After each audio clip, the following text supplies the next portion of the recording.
Assalamualaikum warahmatullahi wabarakatuh. Perkenalkan, saya Dr. Gigi Laode Muhammad Peter Bos, peserta Latsar Kaltara Angkatan 63, kelas Kabupaten Berau.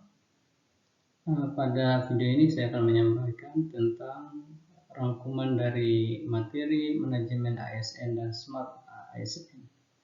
Adapun tutor dari agenda ini adalah Dr. Randa Mardiana Arsyad MH. Manajemen ASN diatur dalam Undang-Undang Nomor 5 Tahun 2014 tentang Aparatur Sipil Negara.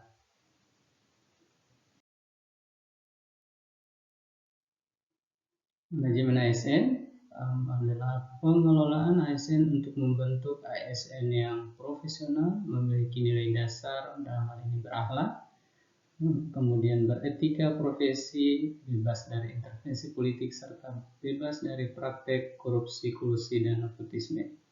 Tujuannya adalah untuk membentuk ASN yang unggul dan selaras dengan perkembangan zaman.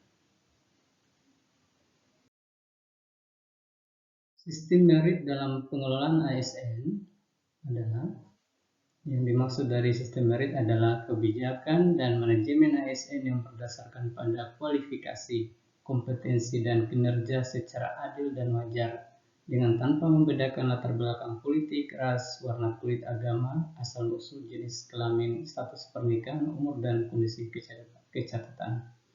Sistem merit pada dasarnya adalah konsepsi dalam manajemen ASN, manajemen sumber daya manusia yang menggambarkan diterapkannya objektivitas dalam keseluruhan semua proses dalam pengelolaan ASN, yakni pada pertimbangan kemampuan dan prestasi individu untuk melaksanakan pekerjaannya. Dalam hal ini kompetensi dan kinerja. Peran ASN ada 3, yaitu pertama pelaksana kebijakan publik, kedua pelayan publik, dan ketiga perekat dan pemersatu bangsa.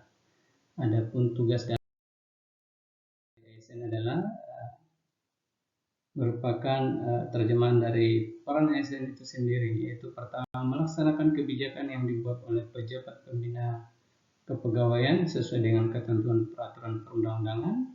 Kedua, memberikan pelayanan publik yang profesional dan berkualitas, dan ketiga, mempererat persatuan kesatuan NKRI.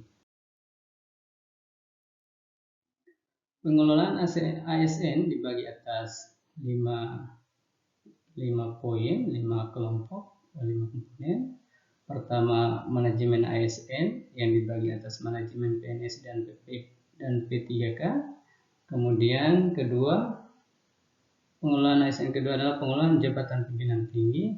Ketiga, organisasi. 4, sistem informasi, dan 5, penyelesaian sengketa. Pertama, manajemen ASN yakni PNS menyangkut penyusunan dan penetapan kebutuhan. Kedua, pengadaan. Ketiga, pangkat dan jabatan. Keempat, pengembangan karir. Kelima, pola karir. Keenam, promosi. Ketujuh, mutasi. 8, penilaian kinerja. 9, penggajian dan tunjangan. 10, penghargaan. 11, disiplin. 12, pemberhentian. 13, jaminan pensiun dan hari tua. Dan ke-14, perlindungan. Adapun manajemen ASN untuk P3K atau pegawai pemerintah dengan perjanjian kontrak kerja menyangkut penetapan kebutuhan, pengadaan, penilaian kinerja, penggajian dan tunjangan, pengembangan kompetensi, pemberian penghargaan, disiplin, pemutusan hubungan perjanjian kerja, dan perlindungan.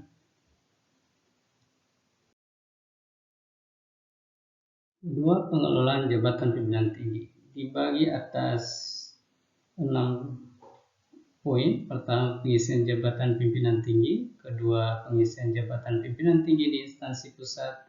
Ketiga, pengisian jabatan pimpinan tinggi di instansi daerah. Keempat, penggantian pejabat pimpinan tinggi. Kelima, pengawasan dalam proses pengisian jabatan pimpinan tinggi. Dan keenam, pegawai ASN yang menjadi pejabat negara. Nah, semua ini diatur dalam pengelolaan jabatan pimpinan tinggi.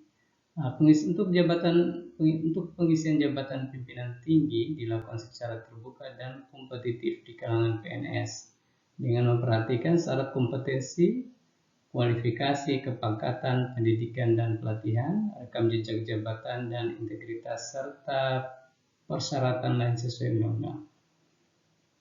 Kemudian perlu diketahui bahwa pegawai ASN dapat merangkap sebagai pejabat negara. Diberhentikan pada saat menjabat sebagai pejabat negara, ASN akan diberhentikan secara sementara dari jabatannya dan akan dikembalikan lagi jika masa jabatannya berakhir.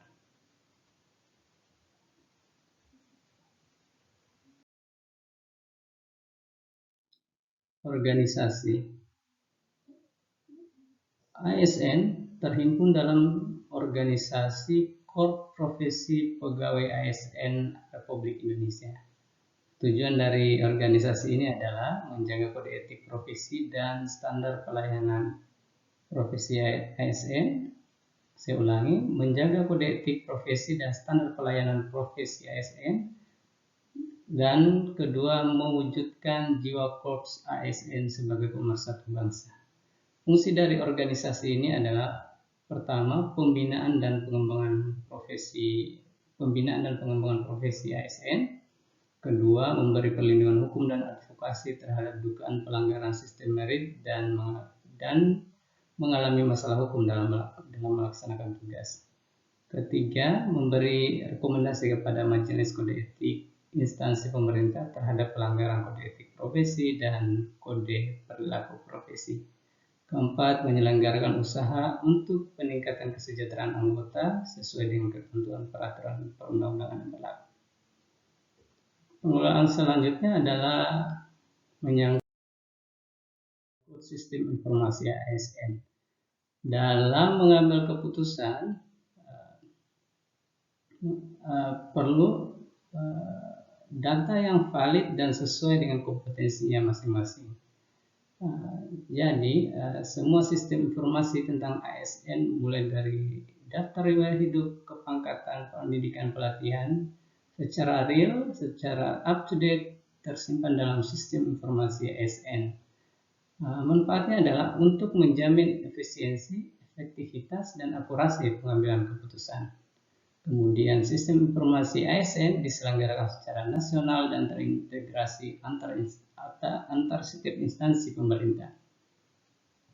Untuk menjamin keterpaduan dan akurasi data, setiap instansi pemerintah wajib mengupdate, memutakhirkan data secara berkala dan menyampaikannya kepada BKN.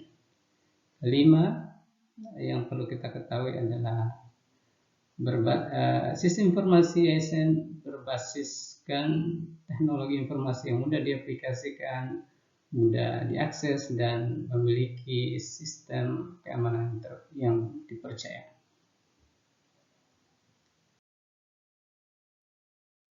Pengelolaan ASN selanjutnya adalah yang terakhir adalah penyelesaian sengketa. Sengketa pegawai negeri. Pegawai ASN diselesaikan melalui upaya administratif. Upaya administratif terdiri dari keberatan dan banding administratif. Materi selanjutnya adalah bagaimana ASN menanggapi perkembangan zaman untuk saat ini yang disebut dunia digital. Jadi ASN harus mampu menyesuaikan dengan perkembangan zaman dan harus tetap berperilaku profesional dalam menghadapi perkembangan zaman. Yang dimaksud di sini adalah tentang bagaimana ASN menghadapi dunia digital. Dalam menghadapi literasi digital banyak menekankan pada kecakapan pengguna media digital dalam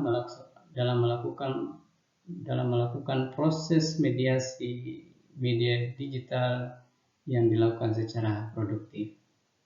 Kemudian seseorang pengguna yang memiliki kecakapan literasi digital yang bagus tidak hanya mampu mengoperasikan alat, melainkan juga bermedia digital dengan penuh tanggung jawab. Ada 4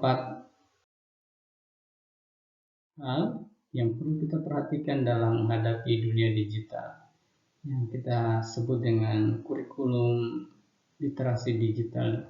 Keempat ini harus kita kuasai sebagai ASN yang smart, yang pintar. Adapun yang dimaksud kompetensi digital yang harus dimiliki oleh seorang ASN adalah pertama, cakap dalam menggunakan media digital atau disebut digital skill. Kemudian kedua, harus mampu menggunakan harus memiliki budaya dalam menggunakan digital atau yang disebut digital culture. Ketiga, perlu etis dalam menggunakan media digital atau digital etik. Jadi ada aturannya ada etika dalam berdigital. Kemudian terakhir keempat, aman dalam menggunakan media digital safety. Artinya ASN yang pintar juga mampu mengamankan data privasi berhubungan dengan dunia digital. Keempat ini sangat penting untuk dimiliki oleh seorang ASN agar menjadi ASN yang sesuai dengan perkembangan zaman untuk saat ini. Sekian dan terima kasih. Demikian presentasi dari saya. Semoga informasi ini bermanfaat bagi kita semua. Terima kasih. Wassalamualaikum warahmatullahi wabarakatuh.